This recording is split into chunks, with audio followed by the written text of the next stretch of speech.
అరే అర్జున్, ఒరేయ్ వచ్చిన జాబ్ ఆఫర్స్ అన్ని వదిలేసావు. కొన్ని కొత్త జాబ్ ఏదైనా చేస్తావంటే చేయవు. మరి ఇళ్ళలో గడుస్తుందిరా.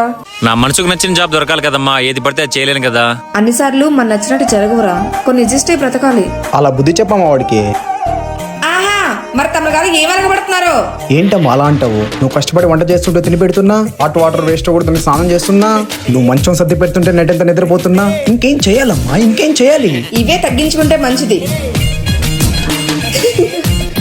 సరే అమ్మా, నేను ఇంటర్వ్యూకి వెళ్తున్నాను. అరే ఇంటర్వ్యూకి టీ-షర్ట్లో వెళ్తావేంట్రా? ఆ కంపెనీకి ఇలా వెళ్ళడమే గొప్పలే. ఓ ఇంకా హాఫ్ అన్ అవర్ ఉంది, కొంచెం పడుకుందాం.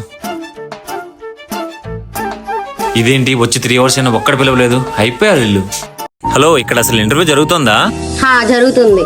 ఓ మీరేంటండి ఇక్కడ? అది నేను అడగాలి. అయినా నువ్వేంటి నేను ఎక్కడికి వెళ్తే అక్కడికి వస్తున్నావు?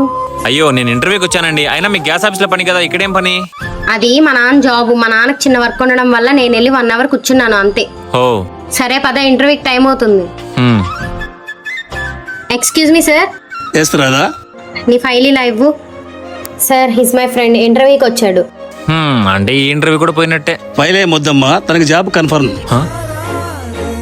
నా ఫైల్ చూడలేదు, నా క్వాలిఫికేషన్ అడగలేదు, ఇలా జాబ్ ఇస్తున్నారు సార్? బికాస్ ఆఫ్ సి, తను వచ్చాకే ఈ కంపెనీ ఇంత డెవలప్ అయింది. ఫైల్ చూడకపోయినా తన మీద నాకు ఆ నమ్మకం ఉంది.